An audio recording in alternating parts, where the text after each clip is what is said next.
তো আজি আমি কৰিম অৰ্থবিজ্ঞানৰ আমাৰ ক্লাছ 12ৰ যোনটো ইকনমিক্স তাৰ আমি সেকেন্ড চেপ্টাৰ কৰিম যাৰ নামটো হৈছে জাতীয় আয় আৰু অন্যান্য ধাৰণা। সো ইয়াৰ মই সকলো কোৱেশ্চনছখিনি যিমান লিখিছোঁ সব মানে সিম্পল লেংগুৱেজত লিখা আছে যাতে আমি বুজি কিনে ডাইৰেক্ট লিখি যোৱাত ইজি হ'ব, যাতে আমি মুখস্থ কৰিবও নালাগে। সো তোমালোকে ভিডিঅ'টো শেষলৈকে চাই যাবা। ইয়াত সকলো কোৱেশ্চন এনসাৰখিনি বুকটো পঢ়ি উলিওৱা আছে। সো ষ্টাৰ্ট কৰোঁ। তো এতিয়া ফাৰ্ষ্টৰ কুৱেশ্যনলৈ আহোঁ যে ৰাষ্ট্ৰীয় আয় কি আৰু জাতীয় আয় কি, মানে ৰাষ্ট্ৰীয় আয় আৰু জাতীয় আয় কি বোলা আছে। তো এখন দেশৰ এক নিৰ্দিষ্ট সময়ত সাধাৰণতে এবছৰত উৎপাদিত দ্ৰব্য আৰু সেৱাৰ মুদ্ৰাৰ মূল্যকেই ৰাষ্ট্ৰীয় আয় বোলা হয়। দেশৰ মুঠ উপাৰ্জন বা মুঠ উৎপাদনৰ মূল্য নিৰ্ণয় কৰি ৰাষ্ট্ৰীয় আয় নিৰ্ধাৰণ কৰিব পাৰি। তাৰপাছত আমাৰ ছেকেণ্ড কুৱেশ্যনটো হৈছে যে ভোগ্য সামগ্ৰী আৰু মূলধনজাতীয় সামগ্ৰীৰ মাজৰ পাৰ্থক্য লিখা। তো আমি দুটা চাৰ্ট বনাই ল'ম আৰু এফালে লিখিম ভোগ্য সামগ্ৰী আৰু আনফালে আমাৰ আহিল মূলধনজাত সামগ্ৰী। তাৰপাছত ভোগ্য সামগ্ৰীৰ ফালে লিখিম যে ভোগ্য সামগ্ৰীবোৰ অস্থায়ী আৰু মূলধনজাতীয় সামগ্ৰীবোৰ তুলনামূলকভাৱে স্থায়ী। ছেকেণ্ড হৈছে ভোগ্য সামগ্ৰীবোৰ এবাৰ ব্যৱহাৰ কৰাৰ পিছত পুনৰ ব্যৱহাৰ কৰিব নোৱাৰি, আনহাতে মূলধনজাতীয় সামগ্ৰী এবাৰ ব্যৱহাৰ কৰাৰ পিছত পুনৰাই ব্যৱহাৰ কৰিব পাৰি। তাৰপাছত ভোগ্য সামগ্ৰীৰ আমি উদাহৰণ দিছোঁ যে খাদ্য সামগ্ৰী, তাৰপাছত মূলধনজাতীয় সামগ্ৰীৰ উদাহৰণ দিছোঁ যন্ত্ৰপাতি। তো আমি ভোগ্য সামগ্ৰী বেছি দিন ধৰি ৰাখিব নোৱাৰোঁ, কিন্তু যন্ত্ৰপাতি আমাৰ তুলনামূলকভাৱে স্থায়ী, অৰ্থাৎ আমি বেছি দিন ধৰি ৰাখি থাকিব পাৰোঁ। তাৰপাছত 3 নম্বৰ কুৱেশ্যনটো হৈছে যে সামগ্ৰীসমূহৰ জোখ মাখৰ উমৈহতীয়া এককটো কি? ইয়াৰ এনচাৰ হ'ব মুদ্ৰা। তাৰপাছত 4 নম্বৰ কুৱেশ্যন প্ৰবাহ আৰু মজুতৰ মাজৰ পাৰ্থক্য, বা এনেকৈও এইটো কুৱেশ্যন আহিব পাৰে যে প্ৰবাহ বা মজুত কাক বোলে, প্ৰবাহ আৰু মজুত কাক বোলে। তো ইয়াৰ এনচাৰ হৈছে যে যিবোৰ পৰিমাণৰ জোখ এক নিৰ্দিষ্ট সময়ছোৱাৰ বাবে লোৱা হয় সেই পৰিমাণবোৰেই হ'ব প্ৰবাহ। আয়, উৎপাদন, লাভ ইত্যাদি প্ৰবাহ। আন কেতবোৰ পৰিমাণ আছে যিবোৰ প্ৰতিটো সময়বিন্দুৰ সৈতে জড়িত হৈ থাকে। যন্ত্ৰপাতিৰ পৰিমাণ বা জোখ প্ৰতিটো সময়বিন্দুতে ল'ব পৰা যায়। এই পৰিমাণবোৰ হ'ব অপ্ৰবাহ বা মজুত। প্ৰবাহ সময়ছোৱাৰ সৈতে জড়িত, মজুত সময়বিন্দুৰ সৈতে জড়িত। তো ইয়াত প্ৰবাহ আৰু মজুত কাক বুলিও দিয়া আছে, লগতে ইহঁতৰ পাৰ্থক্যও দিয়া আছে। তাৰপাছত 5 নম্বৰ কুৱেশ্যনটো হ'ল যে সৰ্বমুঠ বিনিয়োগ বুলিলে কি বুজা? এনচাৰ অন্তিম ব্যৱহাৰ দ্ৰব্যৰ যিটো অংশ মূলধনজাত সামগ্ৰী সেই অংশটোকে সৰ্বমুঠ বিনিয়োগ বুলি কোৱা হয়। যন্ত্ৰপাতি, ৰাস্তা পদূলি, দলং, বন্দৰ, গুদামঘৰ ইত্যাদি সৰ্বমুঠ বিনিয়োগৰ অন্তৰ্ভুক্ত। তাৰপাছত এইটো এটা শ্বৰ্ট নোট, তো এইটো কাক বুলিও আহি যাব পাৰে। তো শুদ্ধ বিনিয়োগ ইম্পৰ্টেণ্ট। সৰ্বমুঠ বিনিয়োগৰ পৰা ক্ষয় ক্ষতিৰ পৰিৱৰ্তন মোকাবিলা কৰিবলৈ আছুতীয়াকৈ ৰখা বিনিয়োগৰ পৰিমাণ বিয়োগ কৰিলে শুদ্ধ বিনিয়োগ পোৱা যায়। শুদ্ধ বিনিয়োগ আৰু পুনঃস্থাপন বিনিয়োগ একে নহয়। তো MCQত আহিব পাৰে যে শুদ্ধ বিনিয়োগ আৰু পুনঃস্থাপন বিনিয়োগ একে হয়নে? তো ইয়াৰ এনচাৰ হ'ব একে নহয়। তো তাৰপাছত আহিল সৰ্বমুঠ ঘৰুৱা উৎপাদন, যাক আমি গ্ৰছ ডমেষ্টিক প্ৰডাক্ট বা চমুকৈ GDP বুলি কওঁ। তাৰপাছত আহিল সৰ্বমুঠ জাতীয় উৎপাদন, যাক গ্ৰছ নেশ্যনেল প্ৰডাক্ট বা GNP বুলি কওঁ। সৰ্বমুঠ ঘৰুৱা উৎপাদন আমাৰ মানে দেশৰ ভৌগোলিক সীমাৰ ভিতৰত মানে যোনবোৰ উৎপাদন হয় তাক যোগ কৰি সৰ্বমুঠ ঘৰুৱা উৎপাদন পোৱা যায়। কিন্তু সৰ্বমুঠ জাতীয় উৎপাদন হৈছে মানে আমাৰ দেশৰ ভিতৰে আৰু বাহিৰে যোনবোৰ চব উৎপাদন হয় তাক টোটেল কৰি আমি সৰ্বমুঠ জাতীয় উৎপাদন ওলাব পাৰোঁ। তাৰপাছত আহিল সৰ্বমুঠ ঘৰুৱা উৎপাদন। এটা বিত্তীয় বছৰত দেশৰ ভিতৰত সৰ্বমুঠ অন্তিম ব্যৱহাৰ উপযোগী সামগ্ৰী আৰু সেৱা কাৰ্যৰ বজাৰ মূল্যই হ'ল সৰ্বমুঠ ঘৰুৱা উৎপাদন। তো ইয়াতে মন কৰিবলগীয়া যে সৰ্বমুঠ ঘৰুৱা উৎপাদন বুলি ক'লে দেশৰ ভিতৰতটোহে ধৰা হ'ব, দেশৰ বাহিৰৰ উৎপাদনটো ধৰা নহয়। কিন্তু সৰ্বমুঠ জাতীয় উৎপাদন বুলি ক'লে দেশৰ ভিতৰে আৰু বাহিৰে দুয়োটা উৎপাদনকে ধৰা হ'ব। তো তাৰপাছত আমি নেক্সট কুৱেশ্যনলৈ যাওঁ। তো সৰ্বমুঠ জাতীয় উৎপাদন বা GNP অৰ্থাৎ গ্ৰছ নেশ্যনেল প্ৰডাক্ট কি? তাৰপাছত সৰ্বমুঠ জাতীয় উৎপাদন হ'ল সৰ্বমুঠ ঘৰুৱা উৎপাদন প্লাছ বিদেশৰ পৰা লাভ কৰা শুদ্ধ আয়ৰ পৰিমাণ। তো সৰ্বমুঠ জাতীয় উৎপাদন হ'ল সৰ্বমুঠ ঘৰুৱা উৎপাদনৰ লগত যদি আমি NFIA বা বিদেশৰ পৰা লাভ কৰা শুদ্ধ আয়ৰ পৰিমাণ যোগ কৰোঁ তেতিয়া আমি সৰ্বমুঠ জাতীয় উৎপাদন বা GNP পাম। তাৰপাছত আহিল সৰ্বমুঠ জাতীয় উৎপাদনৰ পৰা যদি আমি বিদেশৰ পৰা লাভ কৰা শুদ্ধ আয়ৰ পৰিমাণ অৰ্থাৎ NFIA আমি বিয়োগ কৰোঁ তেন্তে আমি সৰ্বমুঠ ঘৰুৱা উৎপাদন পাম। বা আমি সৰ্বমুঠ ঘৰুৱা উৎপাদন কাক বোলে বুলি দিলেও আমি এনেকৈ লিখিব পাৰোঁ। তাৰপাছত আহিল আমাৰ সৰ্বমুঠ জাতীয় উৎপাদন। তো সৰ্বমুঠ ঘৰুৱা উৎপাদনৰ লগত যদি আমি বিদেশৰ পৰা লাভ কৰা শুদ্ধ আয়ৰ পৰিমাণ যোগ কৰোঁ তেতিয়া আমি পাম সৰ্বমুঠ জাতীয় উৎপাদন। তাৰপাছত 10 নম্বৰ কুৱেশ্যনটো হ'ব বিদেশৰ পৰা আহৰণ কৰা শুদ্ধ আয়ৰ পৰিমাণ শূন্য হ'লে সৰ্বমুঠ ঘৰুৱা উৎপাদন আৰু সৰ্বমুঠ জাতীয় উৎপাদন পৰস্পৰ সমান হ'ব। তো ইয়াত কেতিয়া সৰ্বমুঠ জাতীয় উৎপাদন পৰস্পৰ সমান হ'ব বুলি ক'লে আমি লিখিম যে বিদেশৰ পৰা আহৰণ কৰা শুদ্ধ আয়ৰ পৰিমাণ শূন্য হ'লে সৰ্বমুঠ ঘৰুৱা উৎপাদন আৰু সৰ্বমুঠ জাতীয় উৎপাদন পৰস্পৰ সমান হ'ব। তাৰ পাছত নেক্সট কুৱেশ্যনলৈ আহোঁ যে উৎপাদন খৰচ কাক বোলে, ইয়াৰ অন্তৰ্ভুক্ত খৰচবোৰ কি কি? তো ইয়াৰ এনচাৰ হ'ব উৎপাদন কাৰ্যত ব্যৱহাৰৰ বাবে সংগঠকে বিভিন্ন উপাদানবোৰ ক্ৰয় কৰিব লাগে, ইয়াকেই উৎপাদন খৰচ বুলি কোৱা হয়। এই উৎপাদন খৰচৰ ভিত্তিত সৰ্বমুঠ ঘৰুৱা উৎপাদনৰ মূল্য প্ৰকাশ কৰিব পাৰি, অৰ্থাৎ GDPৰ মূল্য প্ৰকাশ কৰিব পাৰি। তাৰ পাছত উৎপাদন খৰচত অন্তৰ্ভুক্ত খৰচবোৰ হ'ল 1 নম্বৰতে পইণ্টত লিখিলোঁ যে শ্ৰমিকৰ মজুৰি আৰু বানচ। 2 নম্বৰ পইণ্টত হ'ব যে মূলধন সংগ্ৰহ কৰোঁতে ভৰিবলগীয়া সুদৰ পৰিমাণ। 3 নম্বৰত হ'ল ঔদ্যোগিক ব্যৱসায়িক আৰু ব্যক্তিগত ভূমি আৰু গৃহৰ বাবদ ভৰিবলগীয়া ভূমিৰ খাজনা। আৰু 4 নম্বৰত হ'ব সংগঠকৰ স্বাভাৱিক লাভৰ পৰিমাণ। তাৰ পাছত 12 নম্বৰত কুৱেশ্যনত আছে যে পি দাম হ'লে কিউ মুঠ উৎপাদনৰ পৰিমাণ হ'লে বজাৰ মূল্যৰ ভিত্তিত সৰ্বমুঠ ঘৰুৱা উৎপাদন কিমান হ'ব? তো ইয়াৰ এনচাৰ হ'ব পি ইনটু কিউ, অৰ্থাৎ দাম আৰু মুঠ উৎপাদনৰ পৰিমাণ আমি ইনটু কৰি দিব লাগিব। ইয়াৰ পি আৰু কিউৰ ক্ষেত্ৰত 2 আৰু 4 বা 8 আৰু 10 হ'ব পাৰে, তেতিয়া আমি দুটা ইনটু কৰি যিমান এনচাৰ হ'ব সেইটো লিখিলে হৈ যাব। তাৰ পাছত নেক্সট কুৱেশ্যনত আহোঁ। তো ইয়াতে কিছুমান MCQত পুৰা ইম্পৰ্টেণ্ট পইণ্টবোৰ দিয়া আছে, তো এইটো ইম্পৰ্টেণ্ট হয়। বজাৰ মূল্য নিৰ্ধাৰণ কৰোঁতে সামগ্ৰীৰ উৎপাদন খৰচৰ সৈতে শুদ্ধ পৰোক্ষ কৰ যোগ দিব লাগিব। তো বজাৰ মূল্য আমি যেতিয়া নিৰ্ধাৰণ কৰোঁ তেতিয়া সামগ্ৰীৰ উৎপাদন খৰচৰ সৈতে শুদ্ধ পৰোক্ষ কৰ প্লাছ বা যোগ দিব লাগিব। পৰোক্ষ কৰ আৰু ৰাজসাহায্যৰ পাৰ্থক্যই হ'ল শুদ্ধ পৰোক্ষ কৰ। তো ইয়াত ডেফিনেশ্যনো আছে যে শুদ্ধ পৰোক্ষ কৰ কাক বোলে, তেতিয়া হ'ব যে পৰোক্ষ কৰ আৰু ৰাজসাহায্যৰ অৰ্থাৎ ছাবচিডিৰ পাৰ্থক্যই হ'ল শুদ্ধ পৰোক্ষ কৰ। তাৰ পাছত পৰোক্ষ কৰে যেনে বিক্ৰী কৰ, ঠিক আছে, পৰোক্ষ কৰ যেনে বিক্ৰী কৰে সামগ্ৰীটোৰ দাম বৃদ্ধি কৰে কিন্তু ৰাজসাহায্যই সামগ্ৰীটোৰ দাম হ্ৰাস কৰে। তো ইয়াতে এটা পাৰ্থক্যও হ'ব পৰোক্ষ কৰ আৰু ৰাজসাহায্যৰ মাজত। তাৰ পাছত 14 নম্বৰ আহিল শুদ্ধ পৰোক্ষ কৰ। তো পৰোক্ষ কৰ আৰু ৰাজসাহায্যৰ পাৰ্থক্যই হ'ল শুদ্ধ পৰোক্ষ কৰ। তাৰ পাছত ৰাজসাহায্য, এইটো এটা কুৱেশ্যনো আছে যে ৰাজসাহায্য কাক বোলে, তো ইয়াৰ এনচাৰ হ'ব ৰাজসাহায্য হ'ল সামগ্ৰীৰ উৎপাদন খৰচে নিৰ্ধাৰণ কৰি দিয়া দাম আৰু সামগ্ৰীটো গ্ৰাহকলৈ যোগান ধৰা দামত থকা পাৰ্থক্য। তো এইটো ডেফিনেশ্যনো আহিব পাৰে আৰু MCQটো আহিব পাৰে। তাৰ পাছত আমি নেক্সট কুৱেশ্যনলৈ যাওঁ। তো ইয়াতেও MCQ বহুত আছে। তো ইয়াত চোৱা যে উৎপাদন খৰচৰ ভিত্তিত সৰ্বমুঠ জাতীয় আয় অৰ্থাৎ GNPAত ফেক্টৰ কষ্ট হ'ল বজাৰ মূল্য ভিত্তিক সৰ্বমুঠ জাতীয় আয় মাইনাছ শুদ্ধ পৰোক্ষ কৰ। তো উৎপাদন খৰচ ভিত্তিত সৰ্বমুঠ জাতীয় আয় কি বুলি ক'লে বজাৰ মূল্য ভিত্তিক সৰ্বমুঠ জাতীয় আয় মাইনাছ শুদ্ধ পৰোক্ষ কৰ লিখিলেই হ'ল। তাৰ পাছত আছে বজাৰ মূল্য ভিত্তিক সৰ্বমুঠ জাতীয় আয় হ'ল বজাৰ মূল্য ভিত্তিক সৰ্বমুঠ ঘৰুৱা উৎপাদনৰ প্লাছ বিদেশৰ পৰা অৰ্জন কৰা শুদ্ধ আয়ৰ পৰিমাণ। তো ইয়াত বজাৰ মূল্য ভিত্তিক সৰ্বমুঠ জাতীয় আয় কি বুলি ক'লে আমি লিখিম বজাৰ মূল্য ভিত্তিক সৰ্বমুঠ ঘৰুৱা উৎপাদন প্লাছ বিদেশৰ পৰা অৰ্জন কৰা শুদ্ধ আয়। তাৰ পাছত এতিয়া আহিল শুদ্ধ বৈদেশিক আয়। তো বিদেশৰ পৰা লাভ কৰা আয় আৰু বিদেশী ৰাষ্ট্ৰক পৰিশোধ কৰাৰ আয়ৰ পাৰ্থক্যটোৱেই হ'ল শুদ্ধ বৈদেশিক আয়। তাৰ পাছত নেক্সট কুৱেশ্যনলৈ যাওঁ। শুদ্ধ ঘৰুৱা উৎপাদন অৰ্থাৎ নেট ডমেষ্টিক প্ৰডাক্ট অৰ NDP হ'ল সৰ্বমুঠ ঘৰুৱা উৎপাদন মাইনাছ ক্ষয় ক্ষতিৰ পৰিমাণ। তো শুদ্ধ ঘৰুৱা উৎপাদন আমি কেতিয়া পাওঁ, যেতিয়া সৰ্বমুঠ ঘৰুৱা উৎপাদনৰ পৰা আমাৰ ক্ষয় ক্ষতিৰ পৰিমাণটো যদি বিয়োগ কৰোঁ তেতিয়া আমি শুদ্ধ ঘৰুৱা উৎপাদন পাম। তাৰ পাছত নেক্সট কুৱেশ্যন শুদ্ধ জাতীয় উৎপাদন বজাৰ মূল্য ভিত্তিক শুদ্ধ জাতীয় উৎপাদন মাইনাছ শুদ্ধ পৰোক্ষ কৰ, ঠিক আছে। তো শুদ্ধ জাতীয় উৎপাদন কি বজাৰ মূল্য ভিত্তিক শুদ্ধ জাতীয় উৎপাদনৰ পৰা শুদ্ধ পৰোক্ষ কৰ মাইনাছ কৰিলে আমি শুদ্ধ জাতীয় উৎপাদন পাম। তো যেতিয়া শুদ্ধ পৰোক্ষ কৰ শূন্য হ'ব তেতিয়া উৎপাদন খৰচ ভিত্তিক শুদ্ধ জাতীয় উৎপাদন আৰু বজাৰ মূল্য ভিত্তিক শুদ্ধ জাতীয় উৎপাদন পৰস্পৰ সমান হ'ব। তাৰ পাছত নেক্সট কুৱেশ্যন বজাৰ মূল্য ভিত্তিক শুদ্ধ জাতীয় উৎপাদন কেইধৰণে ভাগ কৰিব পাৰি? তো বজাৰ মূল্য ভিত্তিক শুদ্ধ জাতীয় উৎপাদন 2 ধৰণে ভাগ কৰিব পাৰি, চলিত মূল্য আৰু স্থিৰ মূল্যৰ ভিত্তিত। মুঠ জাতীয় উৎপাদনৰ মূল্য চলিত মূল্য স্তৰৰ ভিত্তিত যুগুত কৰি তাৰ পৰা ক্ষয় ক্ষতিৰ খৰচ বিয়োগ কৰিলে চলিত মূল্যত শুদ্ধ জাতীয় উৎপাদন নিৰ্ণয় কৰিব পাৰি। সেইদৰে স্থিৰ মূল্যৰ ভিত্তিতো শুদ্ধ জাতীয় আয় নিৰ্ধাৰণ কৰিব পাৰি।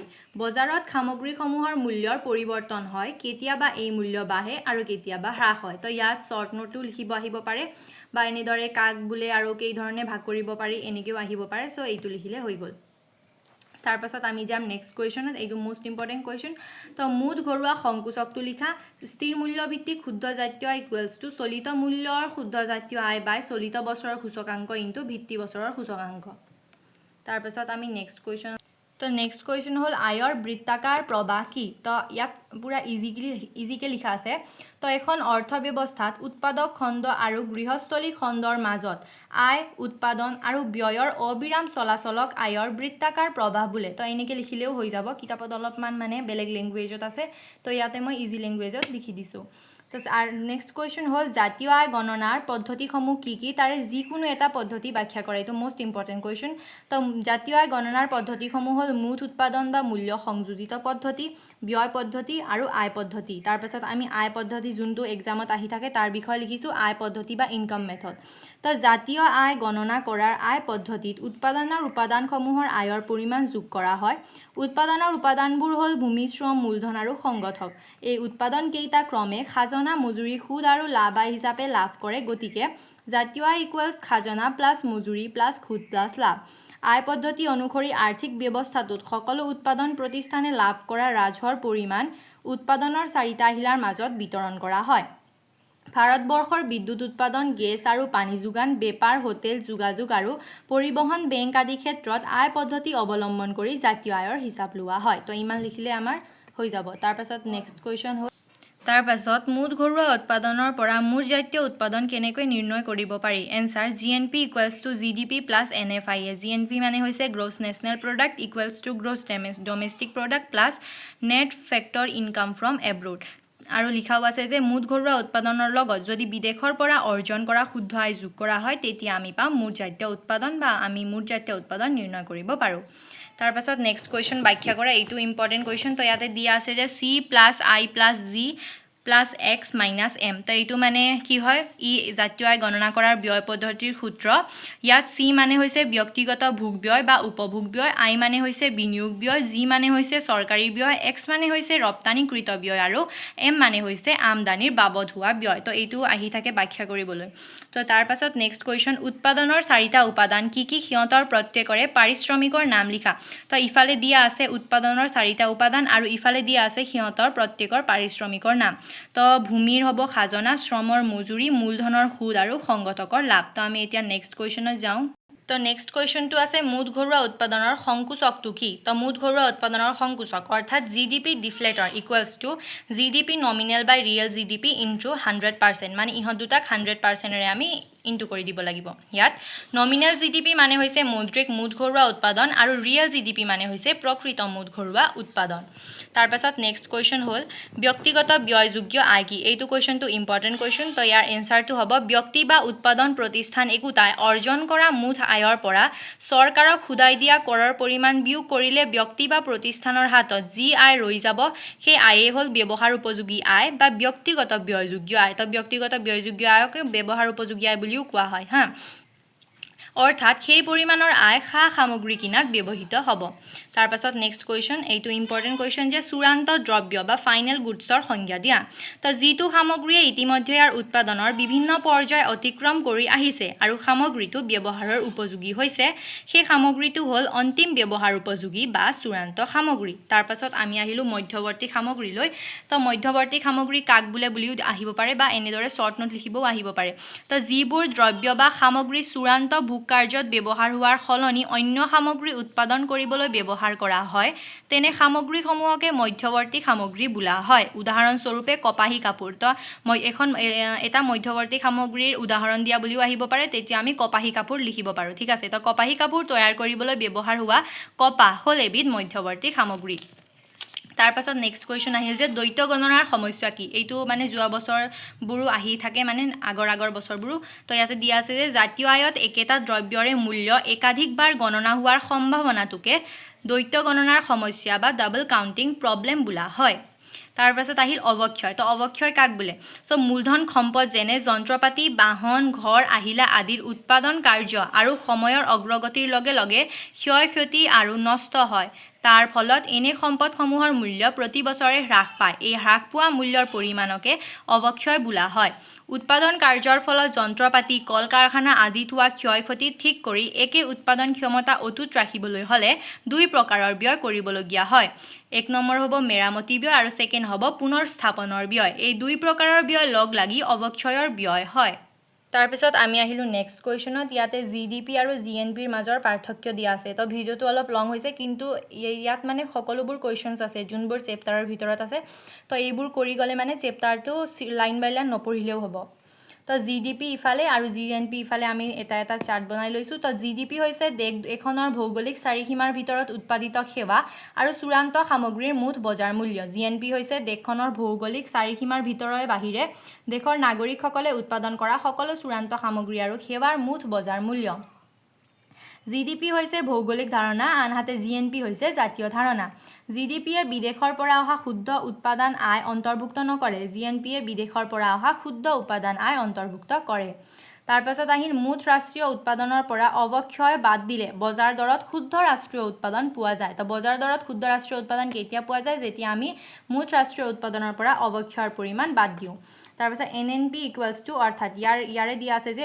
ইয়াৰে NNP equals to GNP minus অৱক্ষয় তাৰপাছত ইয়াতে কিছুমান কি পইণ্টছ লিখা আছে এইটো ইম্পৰ্টেণ্ট তো মুঠ ঘৰুৱা উৎপাদন মাইনাছ অৱক্ষয় উৎপাদনৰ পৰা অৱক্ষয় পৰিমাণ বিয়োগ কৰিলে আমি পাম শুদ্ধ ঘৰুৱা উৎপাদন মুঠ ৰাষ্ট্ৰীয় উৎপাদনৰ পৰা অৱক্ষয় বিয়োগ কৰিলে আমি পাম শুদ্ধ ৰাষ্ট্ৰীয় উৎপাদন তাৰপাছত আহিল হস্তান্তৰিত আয় বা হস্তান্তৰিত পৰিশোধ কি এইটো কুৱেশ্যন আহি থকা ইম্পৰ্টেণ্ট হয় তো হস্তান্তৰিত আয় বা হস্তান্তৰিত পৰিশোধ হৈছে এক প্ৰকাৰৰ ধনৰ পৰিশোধ য'ত কোনো দ্ৰব্য আৰু সেৱাৰ বিনিময় নঘটে যেনে বয়োজ্যেষ্ঠ লোকলৈ পেঞ্চন তাৰপাছত আহিলোঁ আমি নেক্সট কুৱেশ্যনত তো ইয়াতে আছে যে মুঠ বিনিয়োগ আৰু শুদ্ধ বিনিয়োগৰ মাজৰ পাৰ্থক্য এইটো ইম্পৰ্টেণ্ট তো মুঠ বিনিয়োগ ক্ষয় ক্ষতি ধৰি গণনা কৰা হয় শুদ্ধ বিনিয়োগ ক্ষয় ক্ষতি বাদ দি গণনা কৰা হয় মুঠ বিনিয়োগত পৰিমাণ অধিক হয় শুদ্ধ বিনিয়োগত পৰিমাণ কম হয় মুঠ বিনিয়োগ পুনঃস্থাপন বিনিয়োগ অন্তৰ্ভুক্ত থাকে মুঠ বিনিয়োগত পুনঃস্থাপন বিনিয়োগ অন্তৰ্ভুক্ত থাকে আনহাতে শুদ্ধ বিনিয়োগত পুনঃস্থাপন বিনিয়োগ অন্তৰ্ভুক্ত নাথাকে মুঠ বিনিয়োগক আমি গ্ৰছ ইনভেষ্টমেণ্ট বুলি কওঁ আৰু শুদ্ধ বিনিয়োগক নেট ইনভেষ্টমেণ্ট বুলি কোৱা হয় তাৰপাছত ইয়াৰ অলপমান কি পইণ্টছ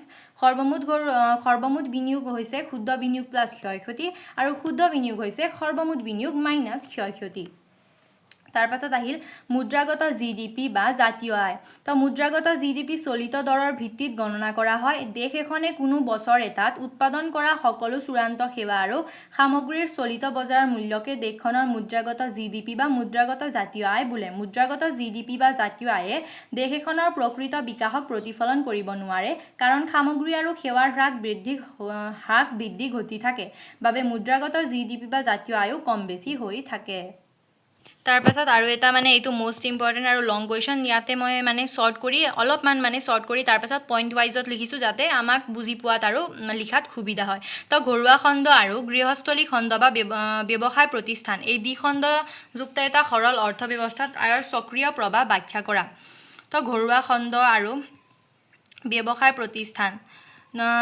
দ্বিখণ্ডযুক্ত সৰল অৰ্থব্যৱস্থাটোত আয়ৰ সক্ৰিয় প্ৰভাৱ ব্যাখ্যা কৰা হ'ল তো ইয়াতে মানে ঘৰুৱা খণ্ড আৰু ব্যৱসায় প্ৰতিষ্ঠান আছে কিন্তু ইয়াতে ঘৰুৱা খণ্ড অৰ্থাৎ গৃহস্থলী খণ্ড আৰু ব্যৱসায় প্ৰতিষ্ঠান এনেকৈ কুৱেশ্যন কিতাপত আছে চাগে যে গৃহস্থলী খণ্ড আৰু ব্যৱসায় প্ৰতিষ্ঠানৰ মাজত তো গৃহস্থলীৰ জেগাত ইয়াত ঘৰুৱা লিখা আছে এইটো একে কথা তো এক নম্বৰ পইণ্ট গৃহস্থলী খণ্ড উৎপাদনৰ উপাদানবোৰ যেনে ভূমি শ্ৰম মূলধন আৰু সংগঠক আদিবোৰ ব্যৱসায় প্ৰতিষ্ঠানক যোগান ধৰে এই উপাদানসমূহৰ বিনিময়ত ব্যৱসায়িক প্ৰতিষ্ঠানে গৃহস্থলী খণ্ডক মজুৰি খাজনা সুদ আৰু লাভৰ আকাৰত আয় প্ৰদান কৰে ব্যৱসায় প্ৰতিষ্ঠানে উৎপাদন কৰা বস্তু আৰু সেৱা গৃহস্থলী খণ্ডলৈ প্ৰবাহিত হয় তাৰপাছত গৃহস্থলী খণ্ডই উপাৰ্জিত আয়ৰ সহায়ত সেই বস্তু আৰু সেৱাসমূহ ক্ৰয় কৰে ফলত গৃহস্থলী খণ্ডৰ ব্যয় ব্যৱসায় প্ৰতিষ্ঠানৰ আয়লৈ পৰিণত হয় এইদৰে এফালে উৎপাদনৰ উপাদান আৰু বস্তু সেৱাৰ বাস্তৱ প্ৰবাহ চলি থাকে আনফালে ধনৰ প্ৰবাহ বিপৰীত দিশত চলি থাকে এই অবিৰাম প্ৰক্ৰিয়াক আয়ৰ সক্ৰিয় প্ৰবাহ বোলা হয়